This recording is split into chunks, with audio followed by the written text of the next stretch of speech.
Hi everyone, welcome to my channel. Today I'm doing something a little different because I don't have any philosophical thoughts to say. I wanted to share all of the books that I've been reading this summer, or I guess all the books that I read this summer. So I'll start in chronological order. I read a mixture of nonfiction and fiction. I really like environmentalism. I'm an environmentalist. That's what I want to do in life, and that's my passion. So I read a lot of books about plants and just kind of these ideas. But the first book I read this summer, and I should mention, I did not read like a full book. I read like essays and things like that, but I have not read a full book in a while. I read a lot in high school and as a kid, but I don't know, I've kind of been in like a reading drought in college, and I think that's because like I read a lot in my classes, so it's hard to read for leisure sometimes.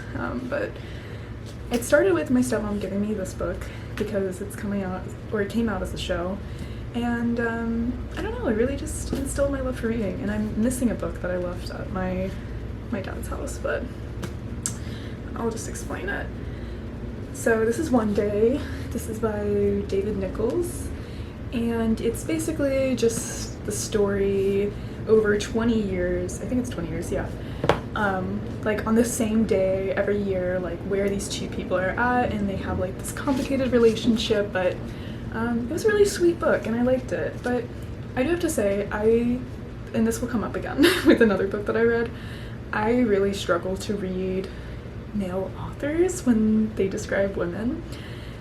I find it so apparent, and I don't know if anyone else feels this way, but I just don't like the way they describe women in a lot of books, and it's rare that I find one where like it just feels neutral, but I just want it to feel neutral. I want it to feel like a neutral description, no, like, I don't know if that makes sense.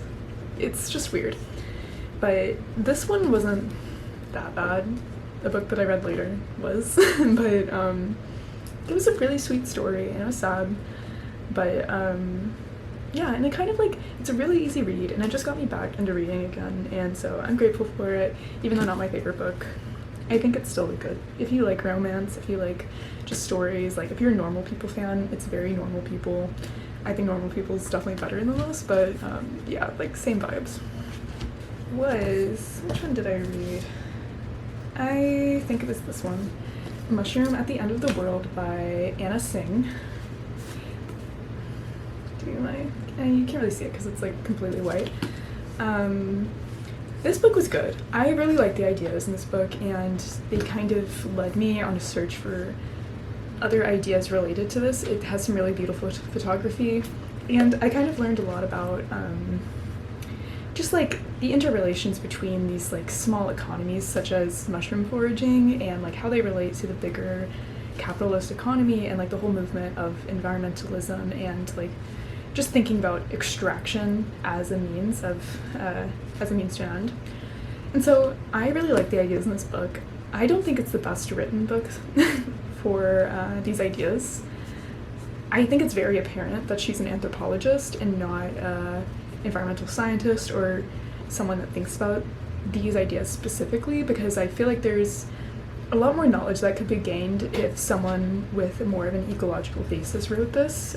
This is very specific. I don't know if anyone cares about this, but that's just my opinion, and my friend and I read this at the same time and had similar ideas. I study environmental science, if I didn't mention that before, but yeah, that's why I have these thoughts. But I really like the ideas in it, and I think it's an interesting kind of pondering book, but I wouldn't say it's like the easiest read as in like just like comprehension and like kind of a solid stream of ideas. I think it kind of bounces back and forth, and I don't know. I do like the ideas though, and I don't regret that I read it. So okay, after that I read Gathering Moss, which is such a fun little book. It's really short. It's like 170 pages or something, but if you've read Braiding Sweetgrass, you definitely should read this if you're really interested in plants.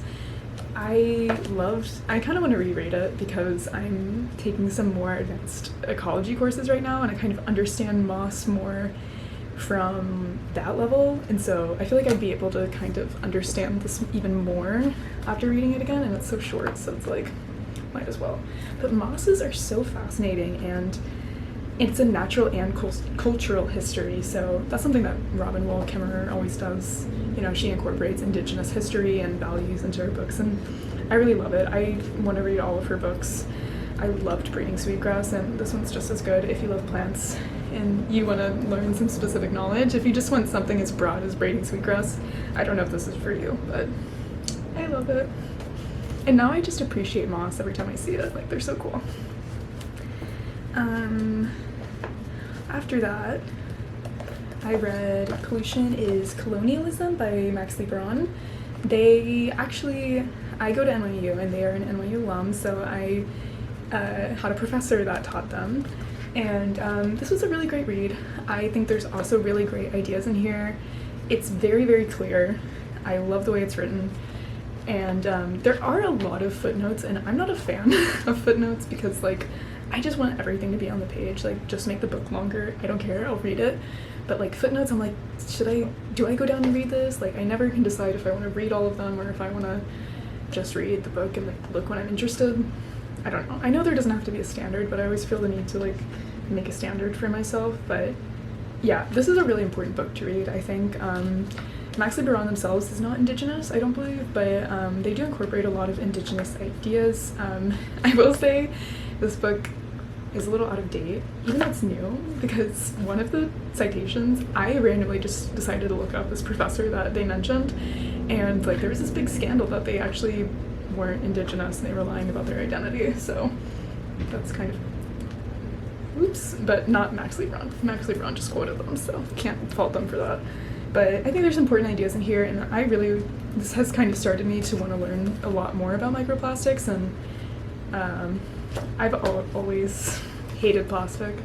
I mean, if you're an environmentalist, I'm sure you do, but, like, even just, like, I just get so paranoid about it. I'm like, there's so many things that we don't know that it causes, and I don't know. Alright, what was the next book? I think, it was Zapatista Stories for Another World. I got recommended this book by a speaker that came to one of my classes for my social enterprise minor. And they basically, if you don't know who the Zapatistas are, they're a resistance group in Mexico. They're indigenous. They're a combination of a lot of indigenous groups that are fighting for their land. And this is a really cool, it's a collection of stories written by, like, the main leader of the movement, Subcommandante Marcos. And yeah, it's a really cool story. I kind of want to read this again and read more of a history book on the Zapatistas and maybe more context like that, because this does provide some context, but I just want to learn a deeper history and truly understand the stories, and I think that would be cool, because this is another short read, so. Okay, next, the Overstory, which was on I think it was on the New York Times bestseller list, or not bestseller, the, like, best 100 books of all time. So this is the book that, I actually really like it. I really like so many aspects of this book. I think the end drags on a bit, but overall, I love, like, just the connecting with nature, trees, so much attention just on the natural environment, love.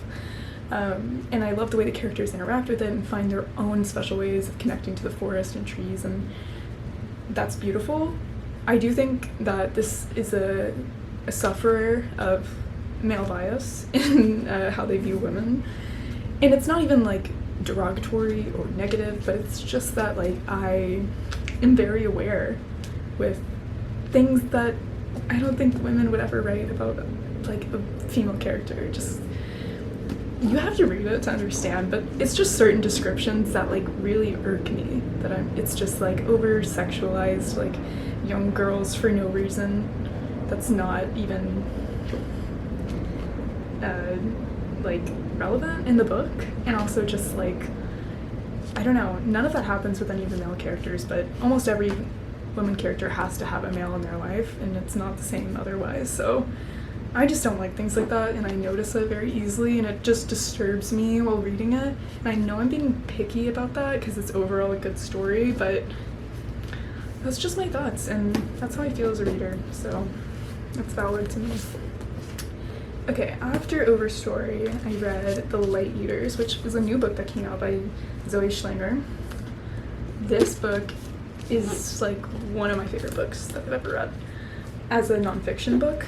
It's basically talks about plant intelligence and like different discoveries in the plant intelligence world, and it's just so great.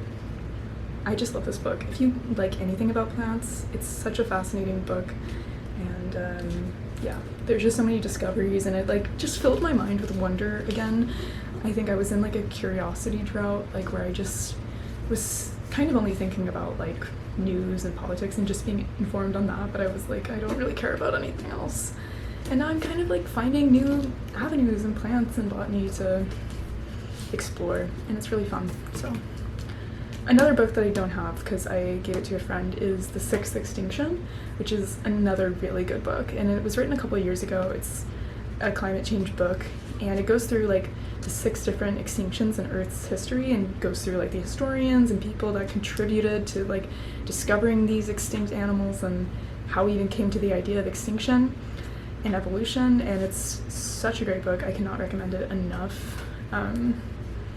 Yeah, love that book if you want to read it. I can't remember the author. I'll like put it here maybe. I don't know. So last book that I read might be my favorite book that I've ever read, honestly. My favorite book before was The Handmaid's Tale. I just love that book. I think it just kind of radicalized me and like made me so aware of how I exist as a woman in this world, even though it sounds like so annoying, but really that's what it did in high school for me. But Parable of the Sower by Octavia Butler. If you haven't read this book, you have to read it. It's so good. I'm currently on the sequel right now, Parable of the Talents. That one is also so good, but I have never felt so seen as a character in this book. I've never felt so seen as my background. All of like my fears of what's going to happen to the world kind of explored here. Yeah, it's like a climate book, kind of. It is. Like, it's a dystopian set, actually. It starts in 2024, 2023, I can't remember. But I just thought that was interesting that I picked it up and it happened to be like the right timeline. I think that was the time to read this, if you're going to read it. It's so good. Can't recommend it enough. Read it. And it's so well written, and it's so creative, and 5 stars. 5 stars. And I want to read more of her books too now. I know most of them are like sci-fi, and I'm usually not into that sort of thing, and I picked up this book not really knowing what I was getting into, but I don't know. I just love it. One more, I forgot. I read The Guest by Emma Cline. This is, I think a lot of people in like, I don't know, fiction book talk or something are talking about this. It was really good, really easy read, really eye-catching. I hate the ending though, so do with that what you will. But yeah, so those are all the books that I read. I'm not gonna rate them because like I just don't think books should be rated, except for Parable of Sower, like, because it's perfect. But yeah, I don't know. I don't think ratings. I think you should describe books in words, and like if you agree with the description, then maybe you'll like it. But yeah, few books are so objectively bad. Yeah, all the books I read this summer. So fun. Love getting into reading again. And yeah, I hope you guys like one of these books. Definitely pick one up. Bye.